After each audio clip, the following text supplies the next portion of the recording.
लगता है और झाड़ू का चुनाव चिन्ह एक आदमी लेने में कामयाब हो जाता है, तो झाड़ू से ही लोग प्रभावित हो जाते हैं और उसको इतना समर्थन देते हैं कि 70 में 67 सीटें उसे दी, जो दुनिया का सबसे बड़ा लोकतंत्र का एक इतिहास बना दिया।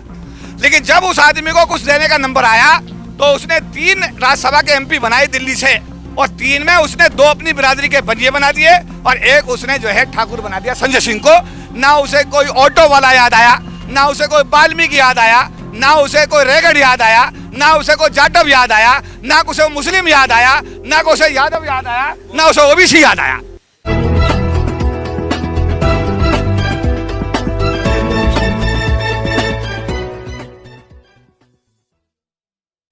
उसके बाद में फिर उसने, जब हमने उससे कहा कि भाई आप एससी आयोग तो बनाओ दिल्ली में, उसने पिछले 8-10 साल सरकार चलाते हो गए उस आदमी को, उसने एससी समाज का, एससी का आयोग और एसटी का आयोग भी आज तक नहीं बनाया।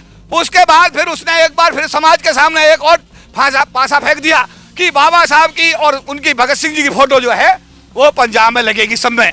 समाज फिर 30% समाज था पंजाब का, फिर वो चक्कर में आ गया और उसने फिर क्या किया, फिर वोट दे दी। और जब पंजाब में सरकार बनी तो उसने एक बेवड़े आदमी को, जो लोकसभा में दारू पी करके कई बार निकाला गया, उस आदमी को उस प्रदेश का मुख्यमंत्री बना दिया। ना उसे कोई एससी ध्यान आया, ना उसे एसटी ध्यान आया, ना ओबीसी आया, ना उसे माइनॉरिटी याद आया। उसके बाद एक मौका आया कि उसको कहा गया राज्यसभा में 4 एमपी भेजने का, उसके पास पंजाब से मौका आया, 5 आदमी भेजने का मौका आया और 5 में ना उसे कोई वाल्मीकि नजर आया, ना ऑटो नजर आया, ऑटो वाला नजर आया, ना ओबीसी आया, ना माइनॉरिटी आया। 5 के 5। और एक तो उसने 20-25-30 साल का लड़का जो है राघव चड्ढा नाम का लड़का, जो 25-30 साल का, उसे राज्यसभा का एमपी बना दिया। इसका मतलब वोट हमारी और राज तुम्हारा अभी तो चल रहा है। तो समाज को अब एक और मौका आया। राजेंद्र पाल गौतम जो दिल्ली सरकार में मंत्री थे, उनके पास 4-5-6 विभाग हुआ करते थे। पहले उनसे जल बोर्ड का विभाग छीना गया, फिर उनके साथ में समझे निभाता वेलफेयर का विभाग छीना गया, अब उनके पास शायद एससी एसटी का विभाग लास्ट में बचा था और उसमें भी उनको कोई अधिकार ऐसा नहीं था।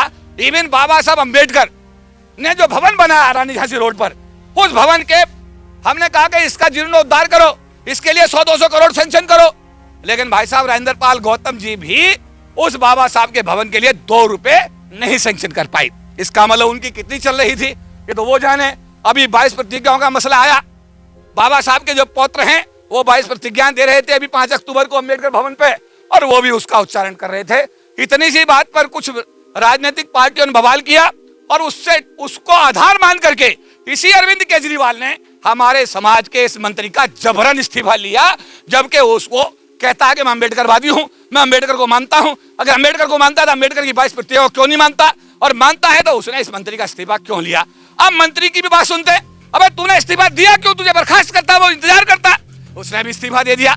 और जब हमारे वैभव जी ने उससे पूछा, पत्रकार जो डीएनएन के हैं, तो कहता है राजनीतिक सवाल है। अरे तू एमएलए है नहीं है भाई, तू एमएलए है नहीं है, तू राजनीतिक है नहीं है।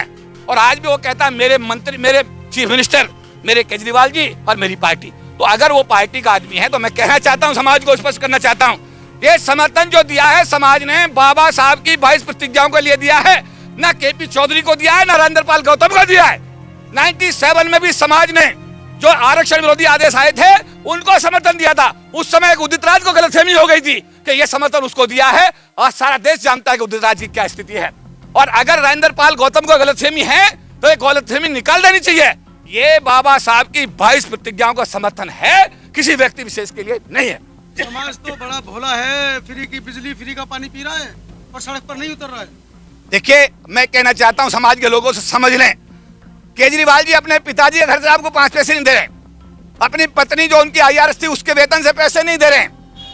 अरविंद केजरीवाल जी इस दिल्ली की जनता के टैक्स से जो पैसा आ रहा है वो उसमें बांट रहे हैं, तो अपनी जेब से कुछ नहीं दे रहे हैं, पब्लिक का पैसा पब्लिक में बट रहा है। इसलिए पब्लिक इसको एहसान न समझे कि केजरीवाल अपनी जेब से कुछ दे रहे हैं, ऐसा बिल्कुल नहीं है, ये हमारा पैसा है। देखिए मैं याद दिलाना चाहता हूं, जब इस देश में कोविड आया था, कोई यहाँ पे सेब बेचने वाला ठेले पर नहीं दिखाई दिया, कोई आदमी कारपेंटर अपना काम नहीं कर रहा था, कोई आदमी सब्जी नहीं बेच रहा था। देश की आर्थिक स्थिति माइनस में चली गई थी।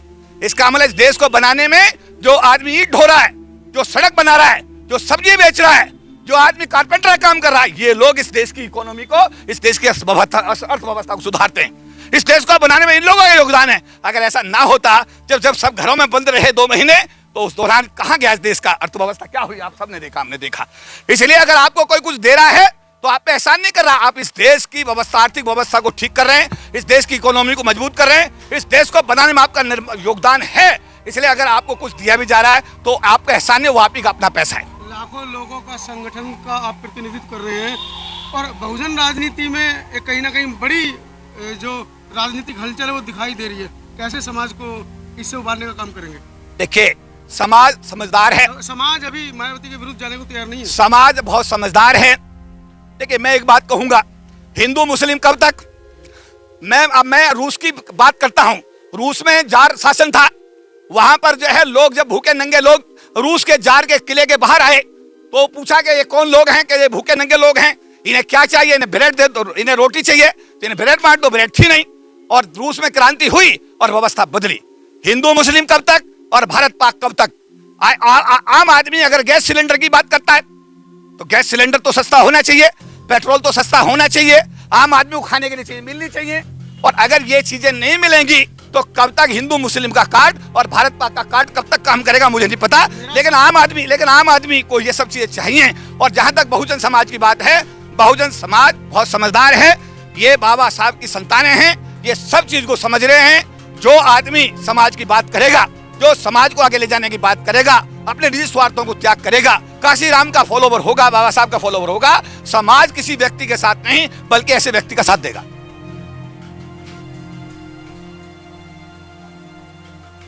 देखिए, ये फैसला लेने के लिए मैं सक्षम नहीं हूं, मेरे राष्ट्रीय अध्यक्ष इसमें फैसला लेंगे। और जब पार्टी की मीटिंग होगी और राष्ट्रीय महासचिव के रूप में अगर उसमें मेरी कोई भागीदारी होगी तो समाज की बात मैं पार्टी के सम्मुख अवश्य रखूंगा। ये राष्ट्रीय अध्यक्ष का बिल्कुल उनका फैसला है, अगर वो जिम्मेदारी देंगे तो उसको निभाएं। इशारा हुआ है कुछ? देखिए, इशारा तो अभी राजेंद्र पाल गौतम वाले मामले में मैंने कहा कि उन्होंने तो यहां तक कहा कि राजेंद्र पाल गौतम को अगर कोई तकलीफ है तो उन्हें हमारी पार्टी में उनका स्वागत है, आप उन्हें कहिए हमारी पार्टी में आए, हम उनको सम्मान स्वाभिमान के साथ में पार्टी में काम करने का अवसर देंगे। तो ऐसा अवसर तो है। और 3 राष्ट्रीय पदाधिकारी मेरे साथ, प्रबोध कुमार जी जो मायावती जी की सगी बहन के बेटे हैं, पारिवारिक सदस्य हैं, उसके बाद आज राष्ट्रीय लोकदल के राष्ट्रीय सचिव बने हैं। ओपी सागर साहब पूरे उत्तर प्रदेश के हर जिले में आईपीएस के रूप में, आप कहीं एडिशनल एसपी, कहीं डिप्टी एसपी, कहीं एसपी, कहीं एसएसपी, कहीं आईजी, डीआईजी पूरे प्रदेश में रहे हैं। तो ऐसे समाज के जो प्रबुद्ध लोग हैं, आज इनका तो नाम ही प्रबुद्ध कुमार है, तो और हम दोनों भी इन्हीं के फॉलोवर है प्रबुद्ध जी के। तो हम कहने का मतलब यह है कि हम सब लोग मिलकर के पार्टी को मजबूत करेंगे और समाज के साथ में सम्मान स्वाभिमान का वातावरण पैदा करने की हर संभव कोशिश करेंगे। माननीय बाबा साहब अम्बेडकर और माननीय काशीराम का सपना पूरा करने में हम तीनों साथी अपने समाज की सलाह लेकर, अपने समाज की सलाह मशवरा लेकर के कोई अपने समाज को कभी निराश नहीं करेंगे और समाज की कसौटी में हमेशा खरा उतरने की हर संभव कोशिश करेंगे। बहुत बढ़िया।